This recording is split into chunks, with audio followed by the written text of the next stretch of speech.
भारतामध्ये हिंदी चित्रपट सृष्टीतील जर बघितलं तर जसा दादासाहेब फाळके पुरस्कार हा पुरस्कार दिला जातो, तसा आपल्या भारतीय संस्कृतीमध्ये साहित्य क्षेत्रातील सर्वोत्कृष्ट पुरस्कार हा ज्ञानपीठ पुरस्कार दिला जातो। लक्षात असू द्या, या ज्ञानपीठ पुरस्काराचा जर विचार केला, हा ज्ञानपीठ पुरस्कार 1961 ला टाइम्स ऑफ इंडिया या फाउंडेशन करून याची स्थापना झाली। ती स्थापना झाल्यानंतर साधारण 1965 ला जर बघितलं, सरळ ज्ञानपीठ पुरस्काराची सुरुवात झाली। पहिला ज्ञानपीठ पुरस्कार हा जी शंकर कुरुप यांना देण्यात आला। कोणाला देण्यात आला? जी शंकर कुरुप यांना देण्यात आला। ते मल्याळम भाषेतील प्रसिद्ध लेखक, लक्षात असू द्या। ही मल्याळम भाषा जर बघितलं तर आताच्या लक्षद्वीप आणि केरळ राज्यामध्ये बोलली जाते, हे पण माहित पाहिजे।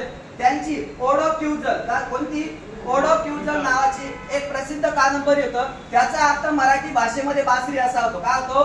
बासरी असा होतो, हे पण तुम्हाला माहित पाहिजे। त्याच्यानंतर या वर्षीचा जो ज्ञानपीठ पुरस्कार आहे तो हिंदी भाषेतील प्रसिद्ध लेखक आहे विनोद कुमार शुक्ला। काय नाव आहे? विनोद कुमार शुक्ला यांना देण्यात आला। ते हिंदी भाषेतील लेखक आहे, लक्षात असू द्या। त्याच्यानंतर जर बघितलं, नौकर की कमीज काय आहे? नौकर की कमीज असं त्यांचं साहित्याचं लेखन आहे। आणि सब कुछ होना चाहिए हे त्यांनी एका साहित्यामध्ये लेखन पण केलं, हे पण तुम्हाला माहित पाहिजे। त्याच्यानंतर पुढे जर विचार केला, सर्वात जास्त वेळा ज्ञानपीठ पुरस्कार हा हिंदी भाषेला मिळालेला आहे। हिंदी भाषेला जर विचार केला तर उत्तर प्रदेशमध्ये सर्वाधिक वेळा, आपल्या महाराष्ट्राचा विचार केला असता आपल्या महाराष्ट्राला आतापर्यंत 4 वेळा ज्ञानपीठ पुरस्कार मिळालेला आहे। पहिला ज्ञानपीठ पुरस्कार महाराष्ट्रामध्ये वि.स. खांडेकर यांना मिळाला आहे। वि.स. खांडेकर, लक्षात असू द्या, बरोबर। त्याच्यानंतर वि.स. खांडेकर, आता खांडेकर यांचा जर विचार केला तर यांना ययाती कादंबरीला मिळाला आहे। कुठे मिळाला आहे? ययाती कादंबरीला मिळाला, हे पण माहित पाहिजे तुम्हाला। त्याच्यानंतर त्यांचं वर्ष पण सांगतो। पहिला ज्ञानपीठ पुरस्कार 1974 ला मिळाला आहे, त्यांची कादंबरी ययाती, लक्षात असू द्या। दुसरा ज्ञानपीठ पुरस्कार सांगतो वि.वा. शिरवाडकर। कोणते? वि.वा. शिरवाडकर। हे वि.वा. शिरवाडकर यांची कादंबरी तुम्हाला सांगून देतो। यांची कादंबरी जर बघितलं, विशाखा नावाची। कोणती आहे? विशाखा नावाची। त्याच्यानंतर त्यांचं वर्ष पण सांगतो, 1974 झालं, 1987 काय? 1987। त्याच्यानंतर तिसरे मराठी भाषेतील जे प्रसिद्ध लेखक आहेत त्यांचं नाव आहे विंदा करंदीकर, विनायक गोविंद करंदीकर असे त्यांचं टोपण नाव आहे। यांना साधारण 2004 किंवा 2003 च्या आसपास हा पुरस्कार मिळाला। त्यांची अष्टदर्शने नावाची प्रसिद्ध कादंबरी। कोणती कादंबरी आहे? अष्टदर्शने नावाची प्रसिद्ध कादंबरी आहे। त्याच्यानंतर अगदी अलीकडे जर बघितलं 2014 ला, कोणाला? 2014 ला। या 2014चा जर विचार केला तर या 2014 ला जर बघितला, जळगाव जिल्ह्यामधील यावल नावाचा तालुका आहे। त्या यावल नावाच्या तालुक्यामध्ये एक पाल नावाचं छोटंसं गाव आहे। कोणतं? पाल नावाचं छोटंसं गाव आहे। या पाल नावाच्या छोट्याशा गावामध्ये त्या व्यक्तीचा जन्म झालाय, त्यांचं नाव आहे भालचंद्र नेमाडे। काय नाव आहे? भालचंद्र नेमाडे।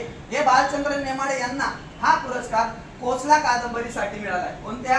कोसला कादंबरीसाठी मिळालेला आहे। त्याच्यानंतर जर बघितलं, भालचंद्र नेमाडे यांचे प्रसिद्ध कादंबरी आहे, ती कादंबरी म्हणजे हिंदू एक समृद्ध जीवन जगण्याची अडगळ। कोणती? हिंदू एक समृद्ध जीवन जगण्याची अडगळ। त्यांना कोसलागार पण बोलतात। काय बोलतात त्यांना? कोसलागार पण बोलतात, हे पण तुम्हाला माहित पाहिजे। त्याच्यानंतर ज्ञानपीठ पुरस्काराबद्दल अजून सांगायचं झालं तर ज्ञानपीठ पुरस्कार मिळवणारी पहिली महिला सांगतो। पहिली महिला आशापूर्णा देवी आहे। कोण आहे? आशापूर्णा देवी। अशा महिला की त्या बंगाली भाषेतील लेखिका आहे। कोण आहे? बंगाली भाषेतील लेखिका आहे, लक्षात असू द्या। ज्ञानपीठ पुरस्कार। त्याच्यानंतर सर्वात महत्वाचं महाराष्ट्र भूषण, याच्याबद्दल सांगतो। महाराष्ट्र भूषण पुरस्कार जर बघितला 1996 ला, ज्या वेळेस आपल्या महाराष्ट्राचे शिवसेनेचे पहिले मुख्यमंत्री होते मनोहर जोशी। कोण? मनोहर जोशी यांच्या काळामध्ये महाराष्ट्र भूषण पुरस्काराला सुरुवात झाली। साधारण 1996 ला पहिला महाराष्ट्र भूषण पुरस्कार पु ल देशपांडे यांना मिळाला। पुरुषोत्तम लक्ष्मण देशपांडे त्यांच्या एक प्रसिद्ध पुस्तक आहे बटाट्याची चाळ। कोणतं पुस्तक आहे?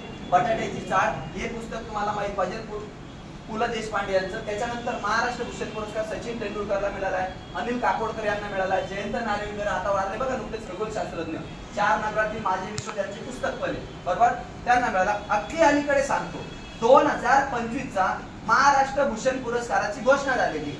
तर तो पुरस्कार ज्या व्यक्तीने सरदार वल्लभभाई पटेल यांचा पुतळा बांधला, ज्या व्यक्तीने हिंदू मिल किंवा आताचं चैत्यभूमी जरी बघितलं तिथं डॉक्टर बाबासाहेब आंबेडकर यांचा पुतळा बांधणार आहे, तो एक पुतळा बांधला।